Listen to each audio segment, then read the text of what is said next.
Halo semuanya, jumpa lagi sama Creepypastasya. Hari ini kita akan bahas tentang Orde Baru. Enak apa nggak enak sih? Jadi, Orde Baru muncul setelah masa Orde Lama dianggap kacau, terutama setelah G30 SPKI pada tahun 1965. Saat itu, militer di bawah pimpinan Legend Soeharto mulai ambil alih kekuasaan dari Soekarno secara perlahan. Pada tahun 1966, Soekarno ngasih surat perintah 11 Maret atau dikenal dengan Super Semar ke Soeharto untuk mengendalikan situasi. Dari situ pelan-pelan Soeharto mulai semakin kuat dan akhirnya resmi jadi presiden pada tahun 1968 dan mulailah masa Orde Baru. Oke, kita mulai dari enaknya dulu. Masa keemasan ekonomi di era Orde Baru ada di tahun 1970-an sampai awal 1990-an. Pada tahun 1970-an, Indonesia untung besar dari booming harga minyak dunia. Duit hasil ekspor minyak dipakai buat bangun jalan, sekolah, irigasi, dan proyek lainnya.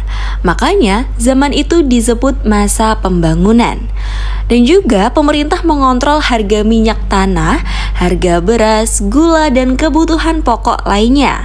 Subsidi pun juga jalan, jadi rakyat kecil merasa aman. Nah, untuk gak enaknya, korupsi di tahun ini tuh gede-gedean banget.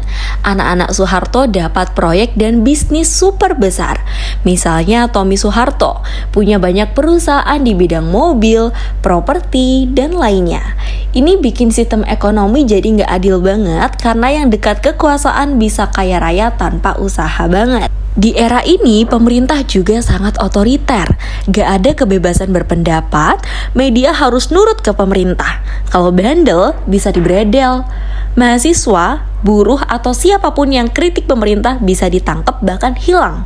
Ini makin parah pada tahun 1990-an pas muncul gerakan pro-demokrasi. Di era ini, militer bukan cuma jaga keamanan, tapi juga duduk di parlemen. Jadi pejabat daerah bahkan terlibat di bisnis. Akibatnya banyak pelanggaran HAM yang dibungkam dari Papua, Aceh, sampai Timur Timur. Di luar Jawa banyak rakyat yang trauma karena operasi militer. Oke, sekarang kita bahas tentang titik awal kehancuran Orde Baru dimulai dari krisis moneter Asia yang meledak pertengahan tahun 1997. Negara-negara Asia Tenggara termasuk Indonesia kena efek domino. Di Indonesia dampaknya parah banget. Rupiah anjlok gila-gilaan, harga-harga melonjak, bahkan inflasi tembus lebih dari 70%. Banyak perusahaan bangkrut, PHK massal, dan pengangguran naik drastis. Bank-bank tutup, kepercayaan masyarakat ke sistem ekonomi hancur. Nah, di fase krisis ini, KKN atau korupsi, kolusi, dan nepotisme tetap jalan dan merajalela. Anak-anak dan kroni Soeharto menguasai ekonomi dan proyek-proyek gede. Rakyat marah karena tahu bahwa di tengah krisis, elit tetap kaya dan gak kena imbas.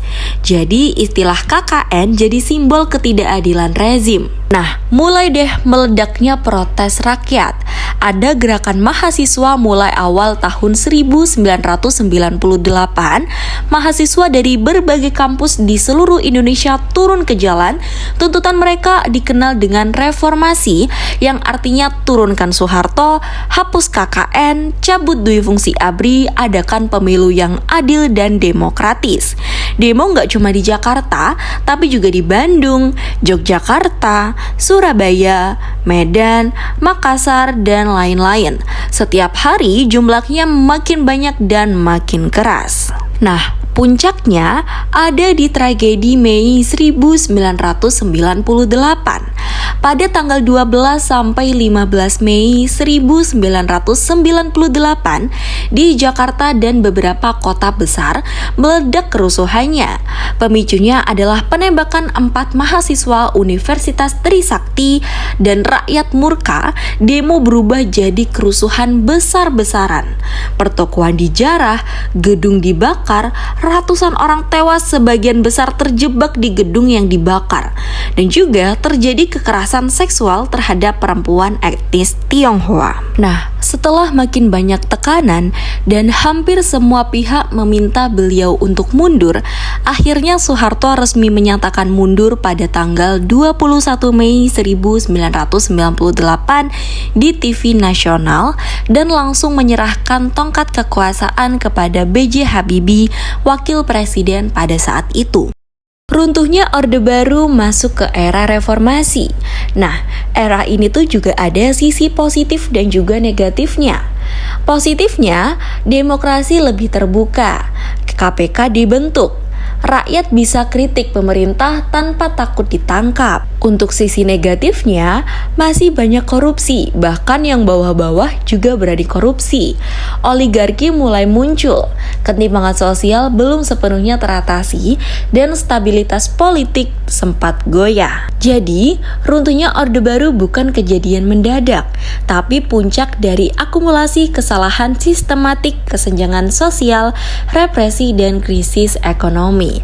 Rezim yang terlihat kuat di luar ternyata rapuh di dalam, dan begitu rakyat sadar kekuatan mereka, bahkan penguasa yang paling lama pun bisa tumbang.